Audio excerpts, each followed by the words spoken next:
المشاهدون الأفاضل، أسعد الله أوقاتكم أينما كنتم بكل خير. أحييكم ومن الفضائية الإريترية أقدم نشرة أخبار المساء المستهل بأبرز العناوين.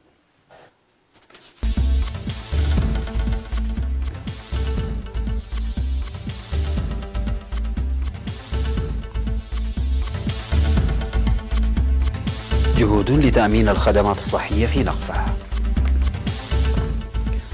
دعوة للارتقاء بالوعي للتأمين على الحياة. مدارس الرحل تسهم في تطوير المشاركة الطلابية في مائدة التعليم.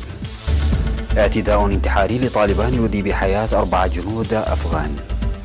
فيضانات وعواصف في فالنسيا الإسبانية والسلطات تحذر من الأسوأ. وذوي الاحتياجات الخاصة في المغرب يلاعبون الأمواج. السلام عليكم ورحمة الله.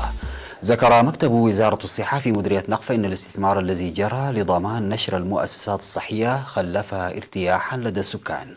وافاد مسؤول المكتب الممرض محرة أبس قدوم عن تنفيذ أعمال فعالة بمنح الأولوية للريف النائي ونشر المؤسسات الصحية في 11 ضاحية بالمديرية ليحصل السكان على الخدمات الصحية داخل مساحة 10 كيلومترات.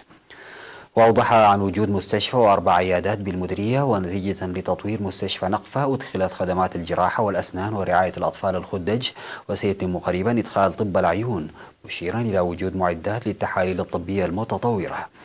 وأشار إلى تقديم التطعيم المنتظم ضد 12 نوعا من الأمراض، مؤكدا انخفاض الأمراض المعدية إلى أدنى مستوى لها.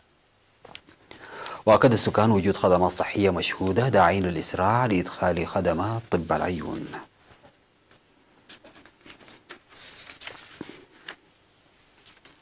دعا المدير العام لمؤسسة التأمينات الوطنية السيد زر ولد ميكائيل لاستفادة المواطن من التأمين على الحياة لفوائده الكبرى.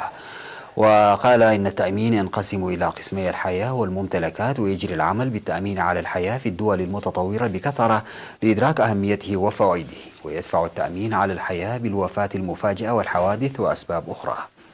وأوضح أن الهدف الأساسي للتأمين على الحياة الذي يجري سواء فردي أو جماعي حصول الأسرة المتوفى راعيها على الدعم، مشيرا إلى أن الفائدة الإضافية للتأمين توظيف المال المدخر في مختلف الاستثمارات الوطنية. وذكر دخول 6 جمعيات للتأمين على الحياة بصورة جماعية، وتقوم المؤسسة بأنشطة توعية مكثفة لوصول التأمين على الحياة الموجود حاليا بنسبة 1% إلى 75% حتى عام 2030. وحول سرعة تقديم مدفوعات التأمين بعد حوادث الوفيات، أوضح السيد زرو أن مبلغ 10,000 نقفة يدفع مباشرة، ويقدم المبلغ المتبقي في غضون 48 ساعة لأسرة المتوفى بعد تقديم هيئة المجموعة التي دخلت التأمين الجماعي للوثائق اللازمة.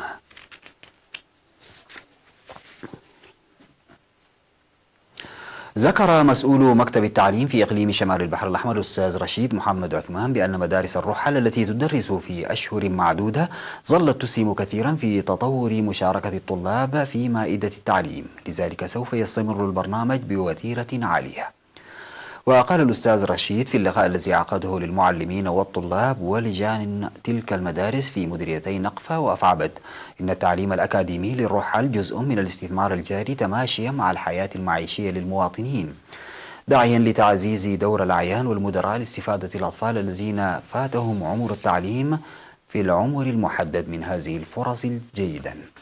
أوضح الأستاذ رشيد بأن 1100 طفل يحصلون على خدمات التعليم في مدارس الرحل بالمديريتين، مشيرا إلى تهيئة أرضية مناسبة هذا العام لحصول 30% من أصل 72 ألف طفل حرموا من الخدمات التعليمية. وأفاد بأن 40% من طلاب تلك المدارس هن من الإناث، وهذا نتاج الوعي العالي. ولتفعيل ذلك في المديريات الأخرى يجب تكثيف حملات التوعية، متعهدا جاهزية الفرع لتقديم المقاعد الدراسية لإنجاح البرنامج.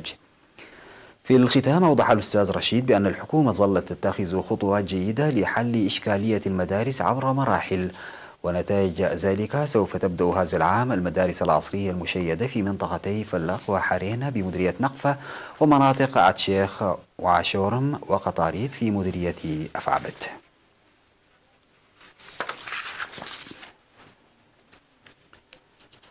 نظم في مدينة بارنتو سيمينار تنويري بخصوص قانون العمل وحقوق العمال.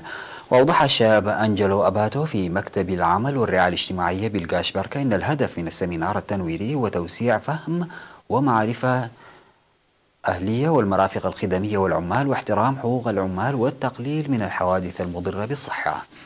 من جهته أوضح مسؤول المكتب السيد إيوب كيداني بأنه تجري جهود حثيثة لخلق بيئة مناسبة لتحسين معيشة الناشطات في تقديم خدمات مباشرة بالمرافق الخدمية مثل المقاهي والمطاعم والفنادق، داعيا إلى تعزيز تعاون الجهات الحكومية والمجتمع المدني. في غضون ذلك دعت عضوة المكتب الشابة لوام محاري لاتخاذ خطوات جادة من أجل مساعدة ورعاية المحتاجين وخاصة المعاقين والمسنين وجعلهم مستفيدين من ثروات بيئتهم.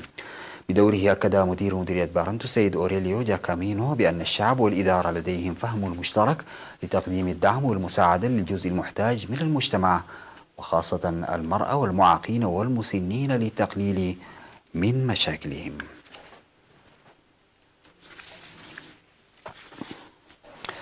قدم الإريتريون في دول المهجر 13,785 يورو و4,910 دولار أمريكي و3,580 دولار كندي لأسر الشهداء.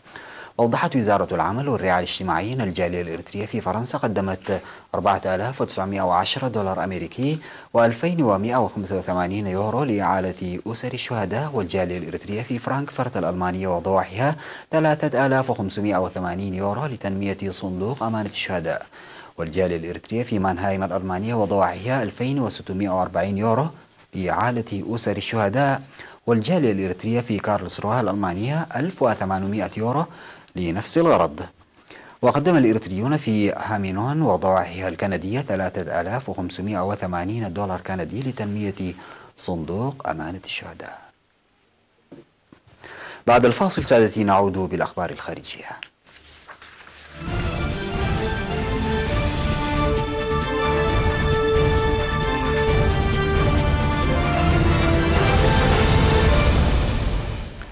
قال مسؤولون إن انتحاريا استهدف قاعدة للقوات الخاصة الأفغانية في كابول أمس الخميس فقتل ما لا يقل عن 4 جنود.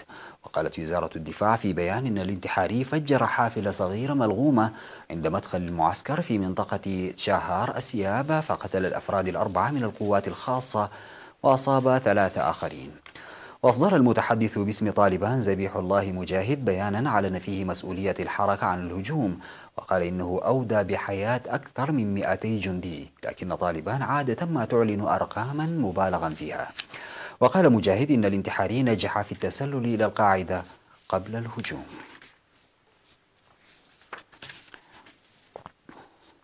أصدرت السلطات الأسبانية تحذيرا باللون الأحمر في كوستا بلانكا حول أليكانتي وفالنسيا بسبب الطقس بعد أن ضربت أمطار غزيرة وبرد وإعصار مايوركا في وقت سابق.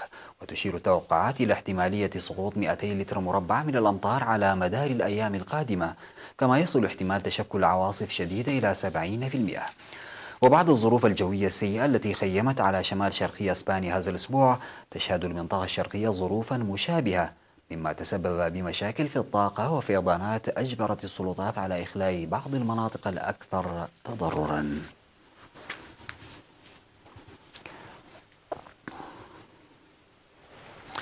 على شاطئ داليا في مدينة طنجة المغربية جرى تصفيف كراسي طوافة لمساعدة ذوي الاحتياجات الخاصة على السباحة. وغير بعيد عن الكراسي ينتظر متطوعون السباحين على لوح أقيم خصيصا لتسهيل دخولهم الماء والخروج منه. وما إن يدخل السياح أو السباح بكرسيه إلى الماء يجد نفسه يطفو وقد أحاط به متطوعون لضمان سلامته. وقد نجح حوالي 580 شخصا من ذوي الاحتياجات الخاصة هذا الصيف في أن يجربوا الغطس في شاطئ داليا ويسبحوا بحرية في بيئة محمية، وذلك للمرة الأولى بالنسبة إلى البعض. وقدمت هذه المساعدات مجانا إلى السباحين، وبالنسبة إلى متطوعين فإن مكافآتهم على ذلك تتمثل في سعادة تغمرهم بمجرد مساعدة ذوي الاحتياجات الخاصة على خوض هذه التجربة لأول مرة في حياتهم. انتهت نشرة هذا المساء، قدمتها لحضراتكم من الفضائية الإريترية. شكرا لمتابعتكم ولإصغاء لكم التحية، والسلام عليكم ورحمة الله تعالى وبركاته.